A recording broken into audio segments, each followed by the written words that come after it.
G'day and welcome back to the channel. My name's Grant and I'm a physiotherapist, and in today's video I want to talk to you about 11 common pain-related myths that might be holding you back from feeling pain-free or improving your quality of life. And what I want to do with these myths is I want to talk to you about why they're still around, but more importantly, talk you through why they are myths and why we should be evolving our thinking and changing our perspective around these ideas so that you can open up a bunch of doors that you may never have realized were still open to you to again improve how you feel pain-wise and how you function day to day. So the first myth that I'd like to dispel is probably one of the biggest and most common myths that I come across as a physio day to day in clinic, and that is that your aches, pains and dysfunctions are age related. Now, like most of the myths that we're going to talk about, this one makes perfect sense on a whole range of different levels. So many people didn't have knee pain or back pain when they were younger, but in the absence of any obvious issue or incident that causes that knee or back pain, they start to develop it as they get older. But the really important distinction to make here is that those issues are very unlikely to be caused by the fact that you are getting older. What generally happens most with these types of issues is that we have an underlying mechanical issue, some stiffnesses we've developed, some weaknesses we've developed. Maybe there's a problem with the way that you use that tissue or how you hold that tissue posturally or something like that, that over time, as the days go on, has more of a chance to become problematic. So in theory, if they didn't exist, age alone shouldn't cause those issues on their own, but it can expose those issues given enough time. And this is highlighted by a really simple idea. We want to ask the question, how does your other side feel? And a lot of people generally have one knee that feels really sore and the other knee is relatively good, or at the very least, if both knees are sore,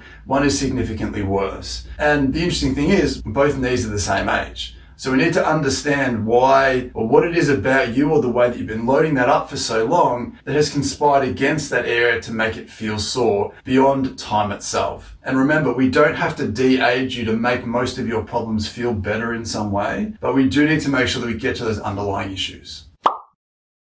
So the second myth that I'd like to dispel in this video is probably one of the most well-known, and that's the no pain, no gain slogan. Now, clearly this is a brilliant piece of advertising that's pierced the minds and the consciousness of so many people, but the problem with this slogan is that it doesn't belong in the realm of pain and dysfunction. It's the perfect slogan for the athletic population. It's the perfect slogan for anyone who wants to work hard and is willing to suffer to reach their goals. But again, it doesn't belong in physiotherapy. It doesn't belong in any conversation where there's actual pain and dysfunction that you're trying to get through. And the reason for this is that pain has to be respected. Pain, as we've said a number of times on the channel, is your brain and nervous system's perception of threat. And whether you have what's considered a strong pain tolerance or not, you have to respect the pain that your brain and nervous system is generating for you. It is the boundary that you need to understand that tells you where your functional, your movement limits are, where your tissue's limits are. And if you exceed those limits too often, then it's detrimental to the progress of decreasing pain and making you feel better. If you're getting pummeled by someone who's giving you a hard massage, you're holding your breath, you're holding on until they stop, then that is too hard. But more importantly, beyond that, you might find that you're more at risk of developing post-treatment soreness or next day muscle soreness because you've exceeded your tissue's current tolerance and safe tolerance to cope in that moment.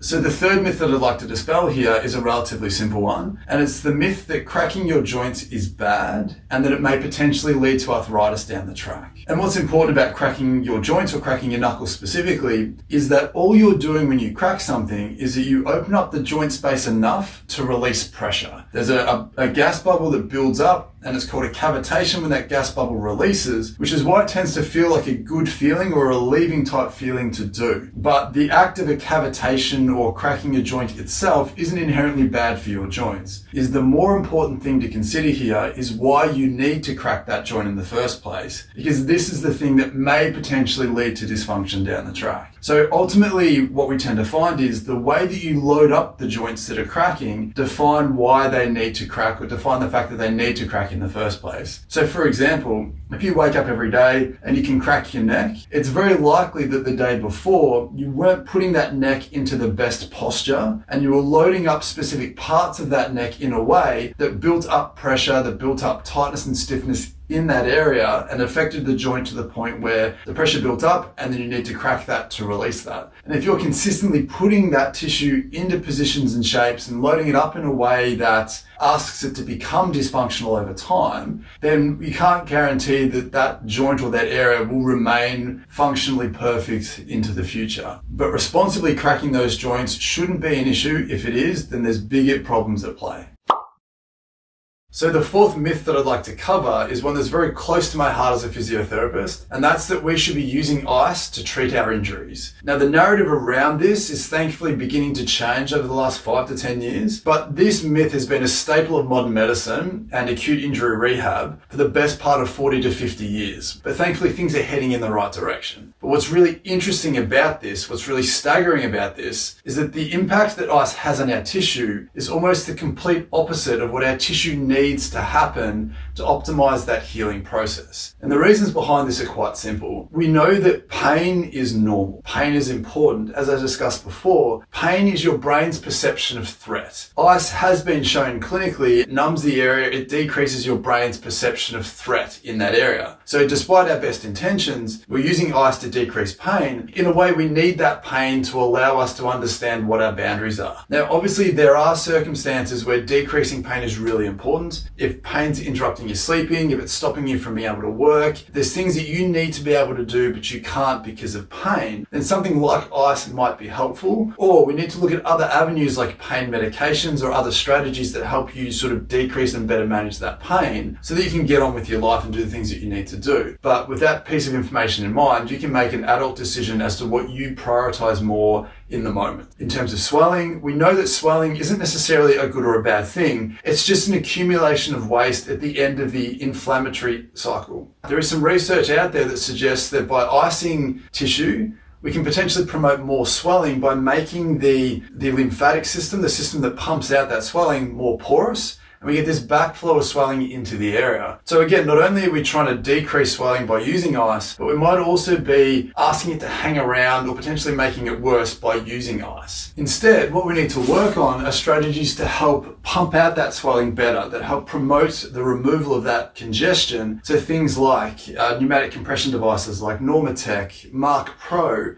gentle massage, gentle active movement, things that promote that lymphatic system to pump the tissue out should all be considered before we use the ice pack going forwards. And in terms of inflammation, we know that ice decreases the amount of blood flow to an area. But that same blood flow carries the vital ingredients that support healing, that support the inflammatory cycle. So if we are decreasing the blood flow to an area, in theory, we're decreasing the body's ability to heal itself, to go through those processes. And the really interesting thing about this is your body has to go through the inflammatory cycle to get to the healing stages. So if we find ways to impede or limit that inflammatory process, we're actually limiting and impeding the ability of your body to get to that healing phase quickly and get through that healing phase as quickly as possible, thereby decreasing how quickly we can feel good after being injured.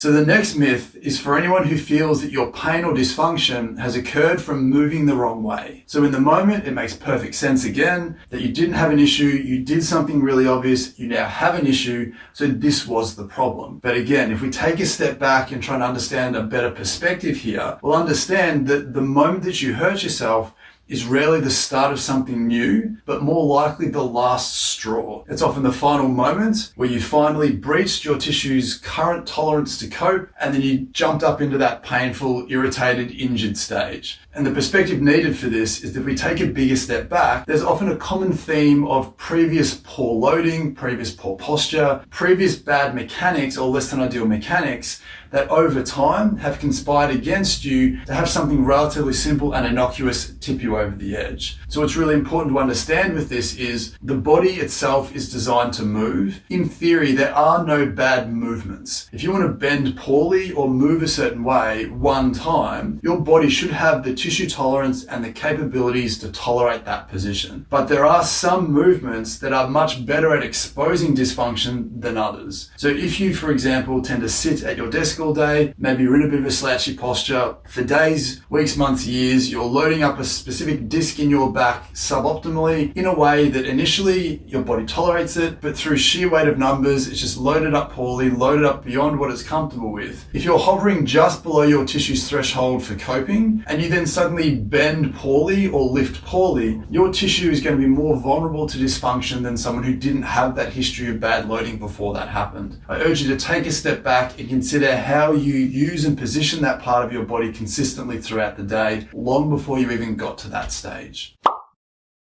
So following on from moving the wrong way, another common myth that I'd like to dispel is the idea that your aches and pains occur because you slept funny. This is, again, another common thing that people tend to feel, mainly because it makes sense in the moment, but we're often lacking the full perspective to understand the true underlying cause of why that happened. So for most people, we go to bed feeling relatively well, but if we wake up in the morning and we suddenly have a sore neck, a sore back, or some aches and pains that we didn't have from the day before, intuitively it makes sense that the only thing that's changed is that we went to sleep, and that because we were asleep, it might suggest that we were in a position that we shouldn't have been in, and we're in that position for a while, and then we suffer the consequences the next day. Again, what's really interesting about this conversation, the true underlying cause of that dysfunction is most often from the day before, not that night. For example, we have this similar idea that we're very well accustomed to understanding, that idea of next day muscle soreness, or DOMS, delayed onset of muscle soreness. So if we both sat down, lay on the ground, did 1,000 sit-ups together, we'd probably be pretty tired by the end of it. But when we went to bed, we wouldn't necessarily feel sore. It's not until we go to sleep and our body recognizes that we challenged that area that we might wake up with the consequences the next day, where if we wake up and our abs are screaming at us, it makes a lot of sense intuitively because we did 1,000 sit-ups. The thing that we did stands out, so when we have an obvious dysfunction, we compare them together and it makes sense. We don't have to guess too much around that. But the issue with waking up feeling like you've slept funny is that we don't often have that really obvious moment in time. And the reason for that is, for most people, is there isn't one. And what I mean by that is the cause of it is often reflective of not what we did the day before, but how we did it. So if you're someone who wakes in the morning with a sore neck, I'd be really interested in the shapes and the positions and the postures that you put that spot, that neck into the day before. It can be work related, obviously, but for a lot of people, it can often be sitting on the couch at the end of the day. If you're someone who has a recliner, you're reclining back and you're essentially watching TV through your feet, you might find the position that your neck is in starts to create some subtle overloaded tissues, some signals of dysfunction that your body picks up on when it goes to sleep, and it has to react to that, and you wake up with that the next day. If you pay attention to what you did the night before, the day before on the couch, on the computer, if you can think hard enough about how you are doing the things that you do most throughout the day, you should be able to pick up on some clues that help you discern why that exact part of your body has woken up stiff and sore. It's a really nice conversation because it also allows us to stress less about the quality of our mattress, the quality of our pillows, whether you have to hold yourself in a certain position or try and change yourself into an unnatural sleeping position just to wake up feeling better. But they are less important than the hours and hours and hours we spend potentially in bad postures and shapes the day before.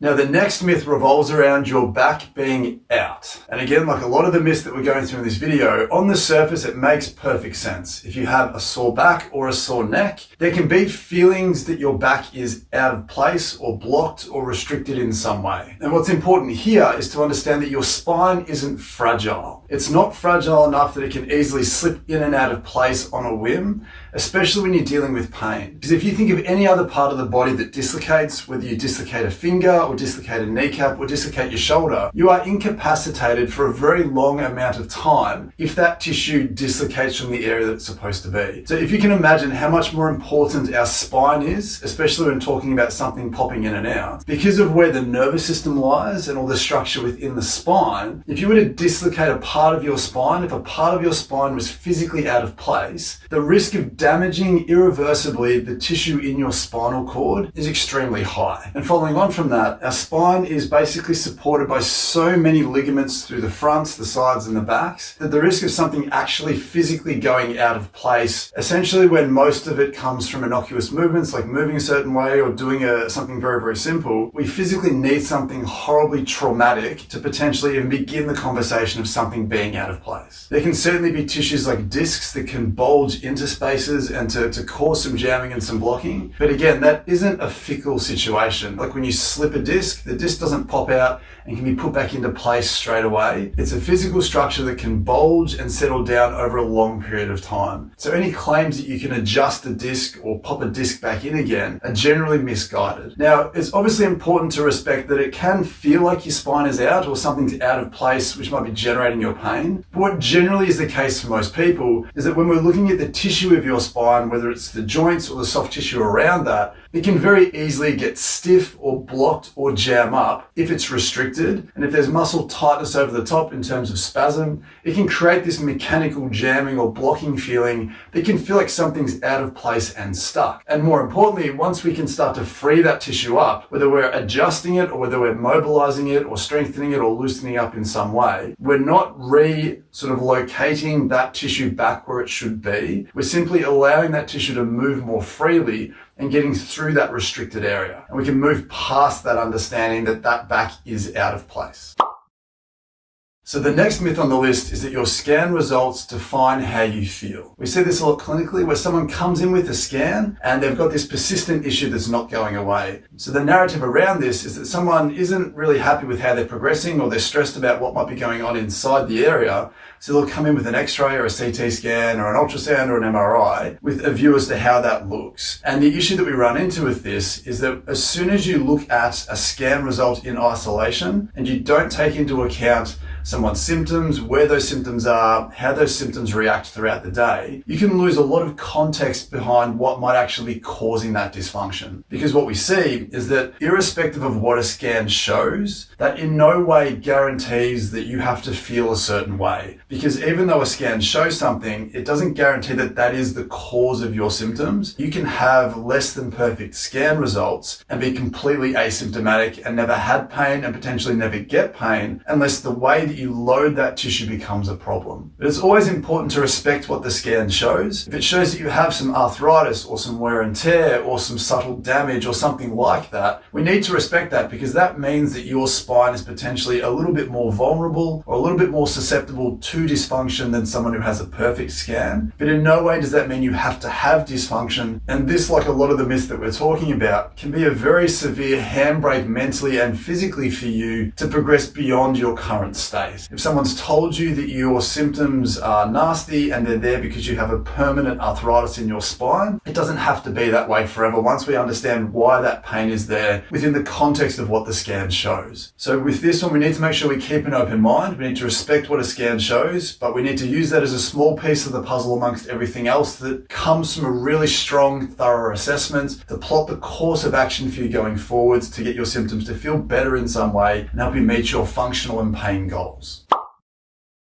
So the ninth myth is one that your best posture is back and down. And what I find interesting about this myth is that it also pairs up with another myth that works together to sort of almost send us down a direction that's a little bit different to where we need to be in order to solve this dysfunction. And the myth that precedes this one is that the reason why we tend to cue people into pulling the shoulders back and down is that we're trying to basically stretch out and free up some of the tight tissue at the base of our neck and the top of our shoulders. And the way that we sort of logic our way through this is we often say that because we're stressed or we're in sort of less than ideal shapes, that we're in this position a lot where these muscles get tight over time. But I think you'll agree with me is that it's very rare to see someone that's actually in this position a lot throughout the day. What I would argue is that based on gravity and the postures and the shapes that we find ourselves in the most, the posture that often leads to this is actually the opposite, where we're often dropping and rolling forwards all the time. The constant weight of that arm, as we've spoken about on the channel a lot, essentially creates this increased tension through the base of the neck, through the shoulder, through the upper back. Over time, that tissue begins to get tighter and stiffer against the load that we're unknowingly creating. If we then come back to this myth and say that your best posture is back and down, and what I find is that if we're already in that sort of dropped and rolled forward position, then essentially pulling our shoulders back and down further might actually be feeding into the issue that's causing it in the first place, thereby making it virtually impossible to resolve the thing that we're trying to change by being in a better posture. So what I would suggest to most people is actually back but up a little bit. Again, we don't want to overdo it. We don't want to create a bunch of people that are up here. But the cue that I use for most people is take your shoulders back. But I always ask people to make sure that you're taking the weight of your shoulders. Don't feel like you're resting on your shoulders. So instead of going back and down, consider going back and potentially up a little bit and take the weight of those shoulders instead.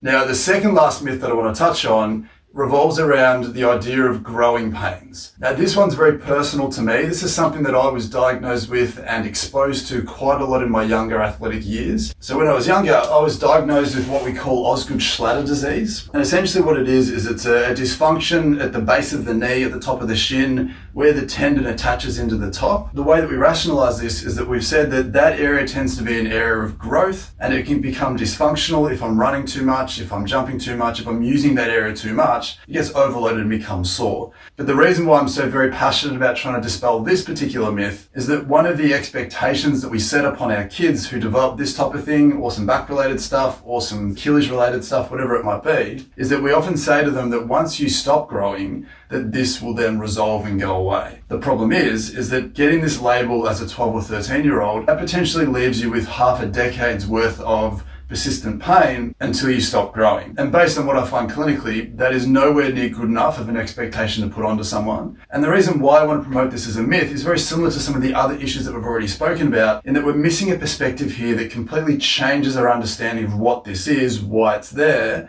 and what we should be doing to get it to go away. So before we get to that, it's obviously really important to acknowledge that we have good reason why we tend to deem things growing related. Because when we grow as kids, we tend to have these relatively vulnerable areas. They haven't quite formed into fully fledged adult bone yet, and they can be susceptible to load over time. But like I said at the start of the video with the age-related issues, is that it's not because we're growing that we develop these problems. For me, it wasn't so much that this knee was growing and this knee wasn't growing. There has to be a reason why one specific part of my body isn't tolerating the growth process, despite growing being completely normal. But it's important that we don't demonize growing as the sole cause of someone's dysfunction, because that allows us to neglect the more important things that potentially define why a specific area has become an issue. So I want to dispel this particular myths for all the potential future me's who were severely limited for a number of years, were unable to do the things that they should have been able to do, just because we lacked that little bit of perspective to take a step back and solve the underlying mechanical reasons for why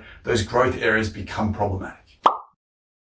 So the final myth in this series is that nothing can be done for you and your pain and dysfunction. Unfortunately, there are too many people that I would come across either online or in the clinic that feel like they've tried everything, that they're at the stage where they've either been told that nothing can be done or they've reached that conclusion themselves because they've seen a ton of different professionals, they've had a lot of different opinions, they've tried a lot of different medical strategies, and it hasn't given them the results that they're after. So if you're one of those people, I urge you to keep an open mind and not give up just yet. Because as you can hopefully see with the myths that we've gone through so far, there's often some relatively obscure or hidden mechanical dysfunction that is perpetuating the dysfunction that you are dealing with. And for most people, we can generally build that off of four main pillars that are also influenced by a ton of other things. But the four main things that I think everybody needs to make sure that you've ticked off before you reach this conclusion, the first one is mobility. Is the area itself mobile, or are the areas that influence that area also mobile enough? Do you have strength, adequate strength of that area, and also the other areas that associate with it? The third thing is, how do you load that area up? Whether that be through your daily postural habits, if you've got a neck or a back issue or a shoulder issue,